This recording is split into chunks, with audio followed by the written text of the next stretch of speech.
ಯೆಹೋವನು ನಮಗೋಸ್ಕರ ಮಹತ್ಕಾರ್ಯಗಳನ್ನು ಮಾಡಿದ್ದು ನಿಜ. ಆದುದರಿಂದ ನಾವು ಸಂತೋಷವುಳ್ಳವರಾಗಿದ್ದೇವೆ. ಸೋಮವಾರ 22 ಏಪ್ರಿಲ್ 2024 ಇಸ್ವಿ. ಈ ದಿನದ ವಾಕ್ಯ ಧ್ಯಾನಕ್ಕಾಗಿ ನಾನು ಆರಿಸಿಕೊಂಡಿರುವಂಥ ವೇದ ಭಾಗವು ನೆಹೆಮೀಯನ ಗ್ರಂಥ 6ನೇ ಅಧ್ಯಾಯದ 16ನೇ ವಚನ. ಈ ಸುದ್ದಿಯು ನಮ್ಮ ವಿರೋಧಿಗಳಾದ ಸುತ್ತಣ ಎಲ್ಲಾ ಜನಾಂಗಗಳವರಿಗೆ ಮುಟ್ಟಿದಾಗ ಅವರು ಭಯವುಳ್ಳವರಾಗಿ ಸೊಕ್ಕನ್ನು ಬಿಟ್ಟು ಬಹಳ ಮನಗುಂದಿದವರಾದರು.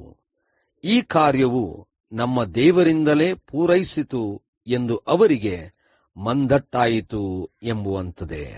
ಕರ್ತನಲ್ಲಿ ಪ್ರೀತಿಯುಳ್ಳ ದೇವಜನರೇ, ಶುಭೋದಯ. ದೇವರು ತನ್ನ ಮಕ್ಕಳ ಮೂಲಕವಾಗಿ ಮಾಡುವಂಥ ಕಾರ್ಯಗಳಲ್ಲಿ ಸವಾಲುಗಳು ಎಷ್ಟಿದ್ದರೂ ಕೂಡ ಅದ್ಭುತವಾಗಿ ಪೂರ್ತಿಗೊಳಿಸುವುದಕ್ಕೆ ಸಹಾಯಕನಾಗಿ ನಿಲ್ಲುವಂತವನಾಗಿದ್ದಾನೆ.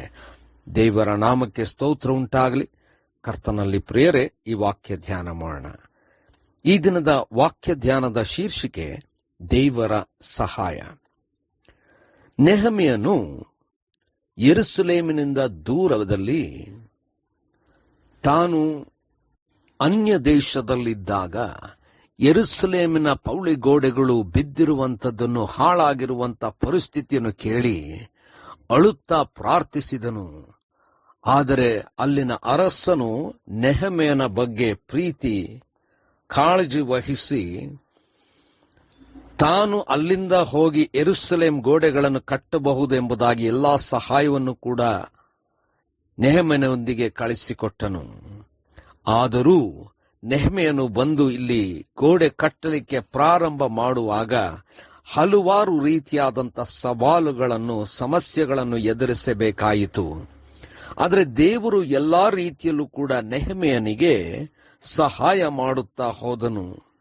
ಈ ಒಂದು ಗೋಡೆ ಮತ್ತು ಅಲ್ಲಿರ್ತಕ್ಕಂಥ ಎಲ್ಲ ದ್ವಾರಗಳನ್ನು ಪುನಃಸ್ಥಾಪಿಸಲು 52 ದಿವಸಗಳಾಯಿತು.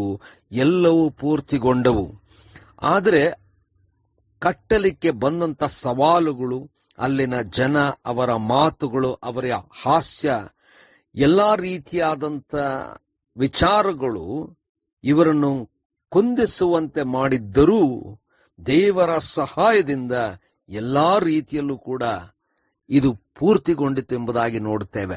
ಅದನ್ನು ಕಂಡಂತ ಅನೇಕರು ಇದು ದೇವರ ಸಹಾಯದಿಂದಲೇ ಆದದ್ದೆಂಬುದಾಗಿ ಸಾಕ್ಷಿ ನುಡಿದರು. ಕರ್ತನಲ್ಲಿ ಪ್ರಿಯರೇ, ನಾವು ಅನೇಕ ಸಂದರ್ಭದಲ್ಲಿ ಕೆಲಸಗಳಿಗೆ ಕೈ ಹಾಕುವಾಗ, ದೇವರ ಕಾರ್ಯಗಳಿಗೆ ಕೈ ಹಾಕುವಾಗ ಅನೇಕ ವಿಚಾರಗಳು, ಅನೇಕ ಸವಾಲುಗಳು, ಅನೇಕ ಸಮಸ್ಯೆಗಳು ಸಾಧಾರಣವಾಗಿ ನಮ್ಮ ಜೀವಿತದಲ್ಲಿ ಬರಬಹುದು. ಆದರೆ ನೆಹೆಮೀಯನ ರೀತಿಯಲ್ಲಿ ದೇವರನ್ನೇ ನೋಡುತ್ತಾ, ಹೋರಾಟ ಮಾಡುತ್ತಾ, ಮಾಡುವಂಥ ಕೆಲಸವನ್ನು ಶ್ರದ್ಧೆಯಿಂದ, ಭಕ್ತಿಯಿಂದ, ನಂಬಿಕೆಯಿಂದ ಮಾಡುವುದೇ ಆದರೆ ದೇವರು ಖಂಡಿತವಾಗಿ ತನ್ನ ಸಹಾಯದಿಂದ ನಾವು ಮಾಡುವಂಥ ಕಾರ್ಯವನ್ನು ಪೂರ್ತಿಗೊಳಿಸುವ ಹಾಗೆ ಮಾಡುತ್ತಾನೆ.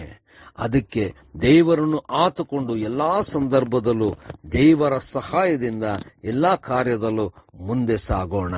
ದೇವರು ತಾನೇ ಎಲ್ಲಾ ವಿಚಾರದಲ್ಲೂ ನಮ್ಮನ್ನು ಬಲಪಡಿಸಲಿ. ಕರ್ತನೇ ದಯಾಮಯ ಸ್ವಾಮಿ, ನೀನೇ ಸಹಾಯಕನಾಗಿ ಮುನ್ನಡೆಸು. ಮಹಿಮೆ ನಿನಗೆ ಮಾತ್ರ ಉಂಟಾಗಲಿ. ಯೇಸುವಿನ ನಾಮದಲ್ಲಿ ಪ್ರಾರ್ಥನೆ ಬೇಡಿದೆವು ತಂದೆಯೇ, ಆಮೆನ್.